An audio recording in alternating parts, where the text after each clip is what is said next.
안녕하세요. 믿음과 신뢰로 중개하는 잡부동산 정남진입니다. 쉽고 현명한 재개발, 재건축 실무 강의, 제12강, 그린다고 모두가 작품이 되는 것은 아니다에 관한 이야기입니다. 앞서 우리는 2030 정비기본계획의 성격과 취지를 살펴보았다. 한마디로 요약해서 말한다면 재개발을 하려거든 주민들 스스로가 의지를 가지고 구역을 정해서 부산시에 정비구역 지정 신청을 하라는 것이다. 1998년 외환위기, 2008년 금융위기를 겪으면서 진행되고 있는 재개발 사업은 추진 동력을 잃고 일부는 일몰제에 걸려 구역이 해제되고 일부는 표류하는 곳들이 많았다. 그동안 우리는 저성장, 저물가, 저금리 경제 상황 속에서 내수 경기 부양과 대규모 건설 토목, SOC 사회간접 자본 투자를 하였고 우연의 일치일까 2008년 금융위기 후 약 10년 주기로 2020년 2월 또 다른 경제 위기인 전쟁 같은 코로나19가 발발하였다. 마치 세계대전이라도 발발한 마냥 전 세계는 동시다발로 록다운에 들어갔고 거리는 텅 비었으며 사람들은 집에서 나오지 않았다. 도심 대로에 야생 사슴이 출몰하는 흡사 2007년 12월 12일 개봉한 나는 전설이다 라는 영화의 한 장면을 연상키에 전혀 부족함이 없었다. 글로벌 경제는 하루아침에 정지되어 버렸고 실업자는 넘쳐났으며 먹거리를 구하지 못해 줄 서서 배급을 받았으며 자의가 아니었음에도 소중한 직장을 잃었고 자산 시장은 붕괴하였으며 전 세계는 공포에 떨었다. 흡사 이대로 두면 틀림없이 1929년 세계대공황을 다시 겪게 될 것만 같았다. 미국 연방준비제도 패더는 부랴부랴 경기 부양에 나서게 되는데 부양의 규모가 역대 보지 못한 규모 이상이었다. 지난 10년, 아니 지난 20년 동안 풀었던 돈의 양보다도 더 많은 양의 돈을 불과 2년 만에 시장에 풀었다. 그것도 시중은행을 통해서가 아닌 개인의 호주머니에 직접 꽂아 넣어주었다. 호주머니에 공돈이 들어오니 어떻게 하겠는가? 일부는 쓰고 남는 일부는 저축을 했는데 이렇게 쓴 돈들은 딸기에 씨가 박히듯 속속들이 자산 시장으로 돈들이 속속들이 박혀 스며들었다. 언제나 그렇듯 유동성은 제일 먼저 자산 시장을 건드리고 그 다음이 생활 물가를 건드린다. 이유는 간단하다. 집 밖을 못 나오는 상황에서 소비가 없는데 생활 물가가 오를 리 없지 않겠는가? 당연하게도 쓴 돈들은 주식과 코인, 그리고 부동산으로 쏠려 들어갈 수밖에 없지 않겠는가? 전 세계가 코로나로 몸살을 앓았듯 이러한 돈풀기와 자산 가격의 상승은 전 세계적 동조화를 이루었는데 이를 반영하듯 전 세계의 자산 시장은 당연한 듯이 연일 전고점을 갈아치웠다. 이 중 가장 큰 가격 상승을 이룩한 것이 코인인데 그 이유 또한 대단하지 않다. 주식은 12시간 거래 가능한 반면 코인은 24시간 거래가 가능하지 않는가? 그렇다면 코인은 당연히 주식보다 2배는 더 많은 돈들이 바삐 움직일 것이 분명한데 모두가 상승에 베팅하는 시장이면 응당 주식보다 2배 이상 오를 것이 당연해 보인다.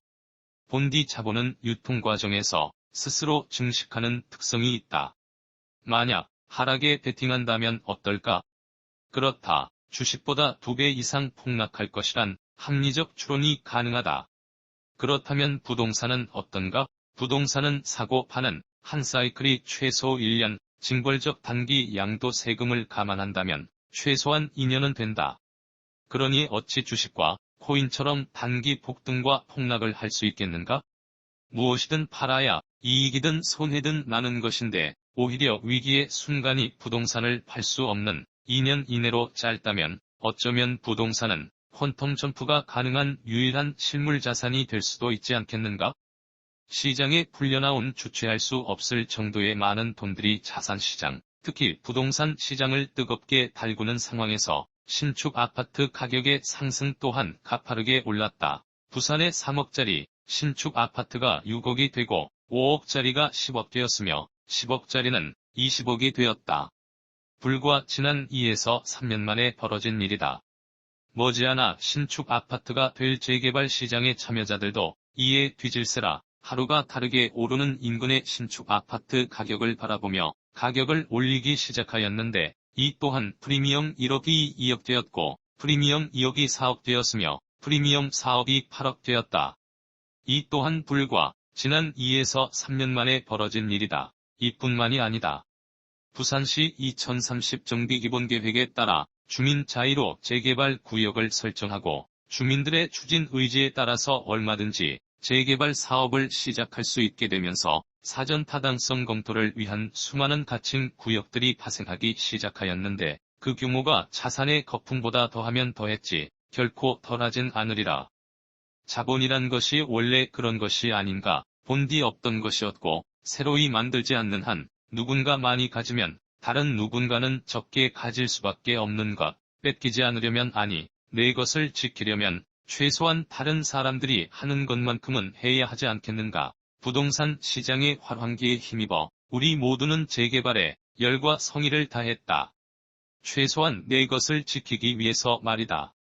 하지만 재개발을 하고 싶다고 다 할 수 있는 것은 아니다. 주민 동의율이 충족되고 노후도 기준을 만족한다 하더라도 아무렇게 선만 찍찍 그어서는 재개발을 할 수 없다. 부산시 2030 정비기본계획에는 정비구역 경계 설정 기준을 수립해 두었는데 하나씩 살펴보자. 1.